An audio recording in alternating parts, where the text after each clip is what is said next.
I'm starting to get concerned about something. And what I hope is that people that cover the SEC, I hope they don't follow this lead. Mm-hmm. Because I have observed that the biggest, most promoted analyst, who doesn't really know much about the actual games, is starting to cover the SEC. Paid by the SEC, by the way. Draws paychecks from the league. The same way that places like ESPN cover the NBA. Where instead of talking about games... We're talking about Paul Feinbaum? Talking about Paul Feinbaum. Okay. Instead of talking about games and players and outcomes and results, it's drama. Let's talk about the drama. Let's talk about Kyrie in this. Let's talk about LeBron James. Let's talk about what Ben Simmons posted on Instagram. And when games are actually happening, people that cover the NBA don't cover basketball. They cover and create drama. So you love Cole Kubelik. I think he's one of the best. He is phenomenal. But on his radio show, he and Greg McElroy had Paul Feinbaum on. I think they do it weekly. He comes on every week. And I listened to the segment because they put it out on social media. I don't listen to Feinbaum's show because we were literally on the air at the same time, and you couldn't pay me to sit and listen to that anyway. But they had him on, and they asked him about the Ole Miss Kentucky game. Mm-hmm. And his answer was, I'm paraphrasing, yeah, the game was nice and stuff, but hey, I'm hearing that, he would jump to Auburn. And that's what the rest of the conversation was.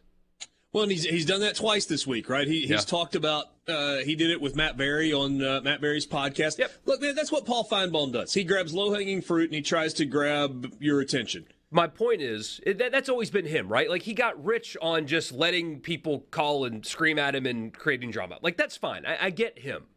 What I hope doesn't happen, though, is other people start doing the same thing and following that lead.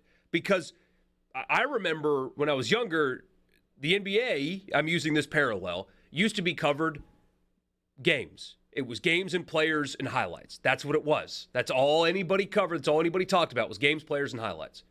We spend 8 months waiting for the season to begin, and when the season begins, we don't talk about the games. You've got a top 10 team with a fun coach, fun players, and the only thing you talk about is coach is going to leave, and is he waiting for Nick Saban? No, I don't think you can wait for Nick Saban. That's the conversation. I expect it from a guy like him. I just hope that doesn't spill into other places because we finally have games, and people don't want to talk about games anymore. Because Harson's going to get fired, and Paul Chris got fired, and that's all the conversation is when good, fun football is actually happening. And I hope that people don't follow his lead and become the NBA. See, I think it was a mistake. I think the way the NBA is covered has been a mistake. And I think it has cost viewers. Absolutely. I genuinely believe, and I hope that especially during the season, we never fall into the trap of not talking about games and players. I hope we don't. I respect what Paul Feinbaum has accomplished in his career in terms of the money he's made, the audience that he's generated, the longevity he has had, all of those things.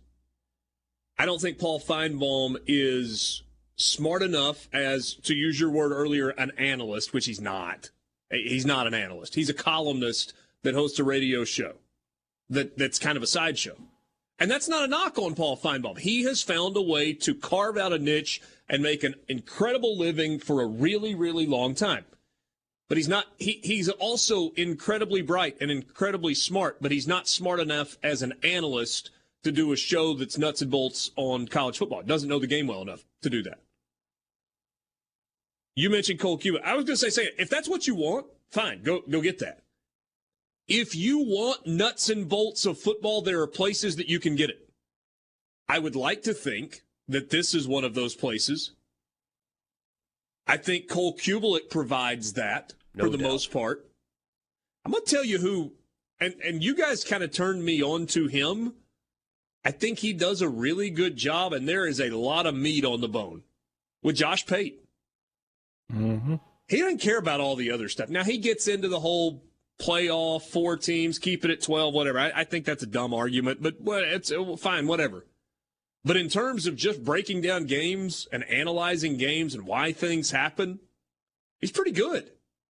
And I think the point I'm making is if you want real college football coverage and not sideshow college football coverage, it is there for you to consume, but you got to be a discerning consumer. You can't just eat whatever is put on your plate. Yeah. You got to decide. You got to pick out the meat and vegetables because there's a lot of fluff on your plate as well. But I agree.